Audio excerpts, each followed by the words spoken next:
이제 임시국회 일정이 시급합니다. 내년 예산안, 또 한미 FTA의 후속 대책, 그리고 국회 선진화법을 비롯한 주요한 법안들이 처리를 기다리고 있습니다.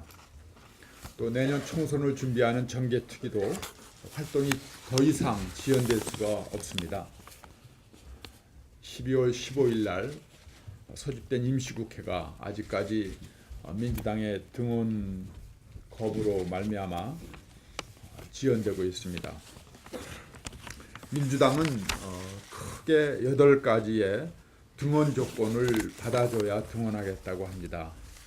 그 내용을 심도 있게 살펴보니까 대부분이 실질적인 법안과 예산 모두 국회 상임위에서 여야가 머리를 맞대고 정부를 대상으로 질의도 하고 토론도 하여서 협의를 맞춰야만 해결되는 사안들입니다. 사전에 여야 대표단이 합의를 해서 결론을 미리 내린 다음에 상임위에 그 내용을 전달한다는 것은 헌법에 맞지 않습니다. 헌법은 항상 상임위 우선 원칙을 지켜야 한다고 우리에게 명하고 있습니다. 이러한 위헌적인 처사를 본 대표로서는 할 수가 없습니다. 일단 등원을 한 후에 이러한 신성한 의무인 등원을 하여서 그 후에 모든 것을 합의를 하고, 만약에 합의에 여야 대표들 간의 협조와 지원이 필요하면은 그때 하는 것이 도리입니다. 아무 조건 없이 등원해서 국사를 논해왔던 것이 국회의 오래된 관행이요 신성한 존중되어야만 하는 전통이었습니다. 민주당은 더 이상 등원 조건을 내걸 것이 아니라 즉시 등원하여 시급한 예산 민생을 여당 함께 다루어야 할 것입니다. 이때 꼭 말씀드리고 싶은 것은 민주당은 더 이상 국회 일정에 방해를 하거나 간섭하는 일이 없도록 삼가해 주실 것을 정중히 요청드립니다. 정당이 국회 경시를 하는 것은 오히려 더 큰 문제라고 지적하지 않을 수가 없습니다. 국회는 정당보다 우선되어야 합니다. 특히 오늘 벌써 금요일이니까 다음 주부터는 국회가 정상적으로 운영될 것을 아주 정중히 그리고 간곡히 민주당에게 요구하는 바입니다. 어제 상임정국위원회에서 당원 개정안 심의가 모든 절차를 마쳐서 성공적으로 마무리되었고, 이제 19일 예정된 전국위원회가 열리면은 이제 모든 절차가 마무리됩니다.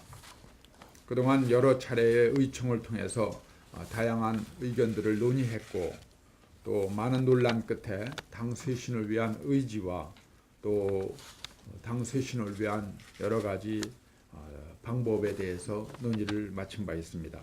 이제부터는 하나로서 단결되어 국민 앞에 신뢰 회복을 위해서 전념할 때입니다.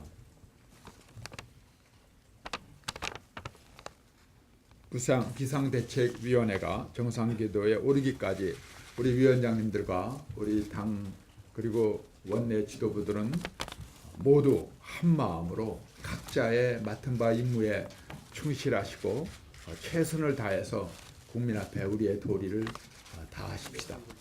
감사합니다. 날씨가 이렇게 추워질수록 전력 사용이 늘어날 수밖에 없습니다. 그런데 연이틀 원전 가동이 멈추는 등 해서 전력 수급에 빨간불이 들어오고 있습니다.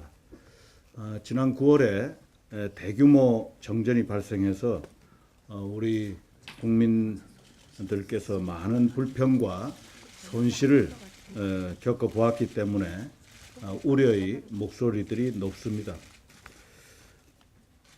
더욱이 추운 겨울철 정전은 이 가을 정전하고는 또 다릅니다. 그야말로 차가운 시베리아 벌판으로 온 국민을 내모는 고통이 따르는 것이기 때문에 절대로 있어서는 안 될 일입니다. 정부 당국은 정전 사태가 재발되지 않도록 만전을 기해야 할 것입니다. 어제 신문을 제가 좀 가지고 왔습니다. 신문에 이런 게 보도가 되었습니다. 이게 저 주차장인데요. 주차장에다가 전기 열선을 깔아가지고 여기 뭐 눈 같은 거 쌓이면은 그 자동으로 녹게 만든다고 이런 걸 지금 하고 있다는 얘기, 이 기사를 제가 보고요.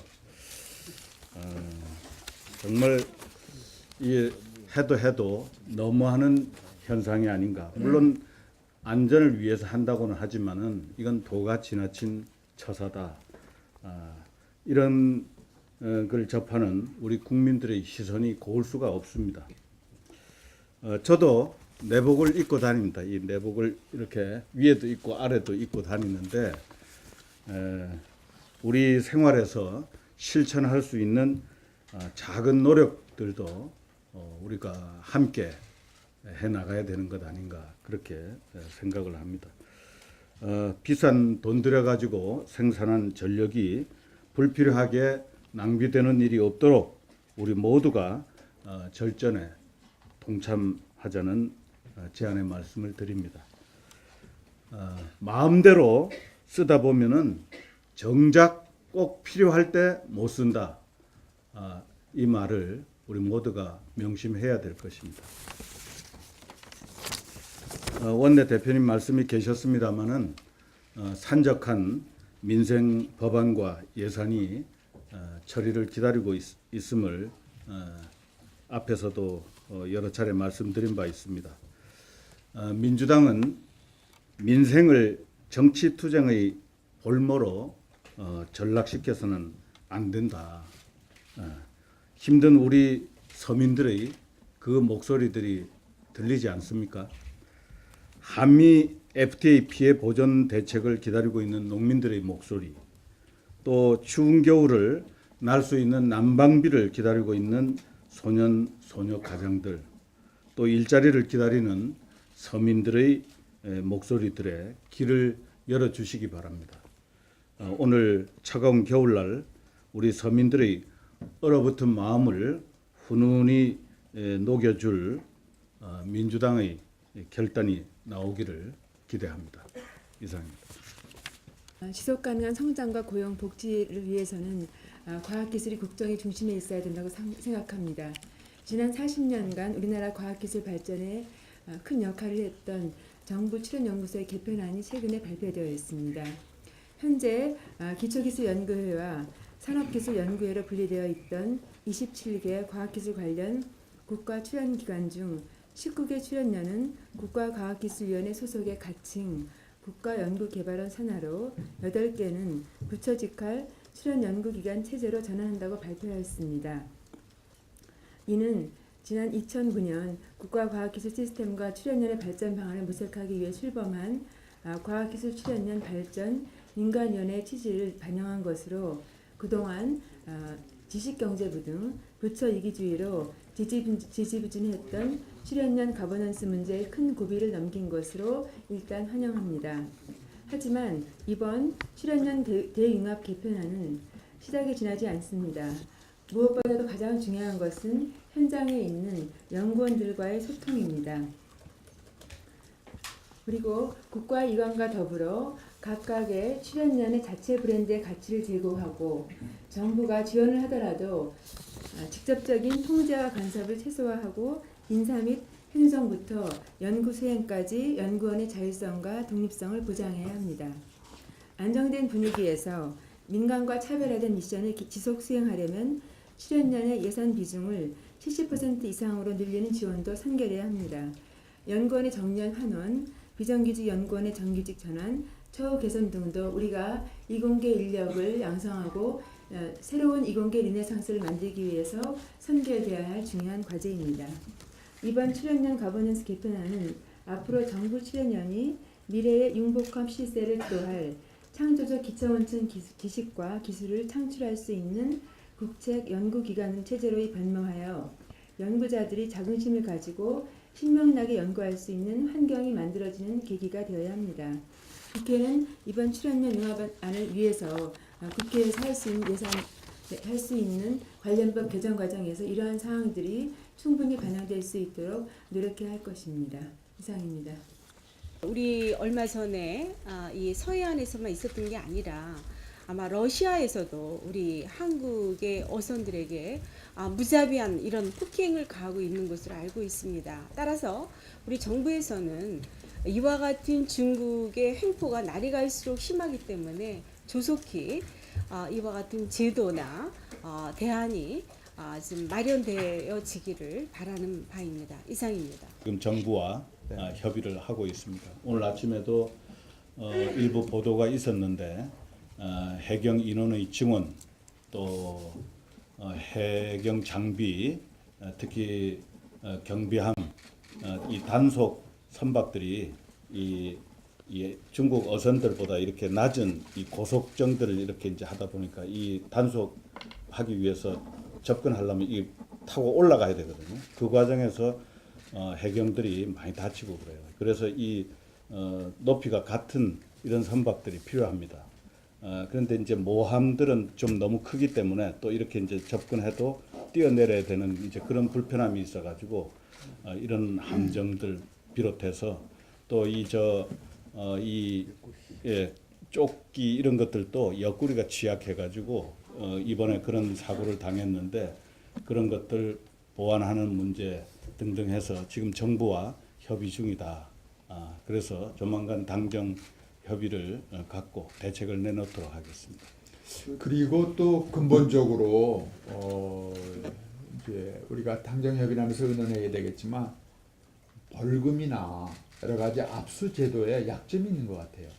그래서 범죄 행위로 이득이 발생하지 않도록 자체 내에 우리가 우리 스스로 해경을 보호하는 것도 중요하지만 그 점도 징벌에 관한 체계를 필요하면은 한중이 함께 의논해서 범죄해서는 이익이 없다. 이게 대원칙 아니겠어요? 근데 여러 보도에 의하면은 지금 해상의 이러한 범죄 행위로 상당히 이득이 있기 때문에 이것이 계속 진행된다 하는 입장이니까 우리 당에서는 또 우리 국회에서는 그러한 부분에 대한 철저한 대응을 이번에 해서 아주 근본적인 대책을 마련할 만 어떠실까 해서 정책위에서 여러 이야기 좀 해주셨으면 합니다. 우리 전국의 노인 어르신의 숫자가 올해 지나면 560만이 넘습니다. 올겨울도 유난히 추운데 작년과 마찬가지로 우리 한나라당과 정부에서는 449억의 예산을 세워가지고 매달 30만 원씩 5개월간 150만 원의 연료비를 지급하도록 했습니다. 그리고 또한 시골 경로당에는 낮에 어른들이 식사를 안 하신 분들이 너무 많아서 올해부터 328억 2천만 원 예산을 당과 정부가 협의해서 세워서 각 경로당에 매달 40kg씩 쌀을 주기로 정부와 합의해서 예산을 세워놓고 있습니다. 만약의 경우에 한 2만 명을 기준으로 해서 점심을 계속해서 경로당에 먹게 되면은 연료비와 전기료가 1년에 약 한 10억 정도의 절감을 가져오게 되는 효과도 있습니다. 그래서 당과 정부는 이번에 그 노인 어르신네들을 위해서 각 경로당에 쌀과 또 그리고 연료비를 지급하도록 하고 있습니다. 이상.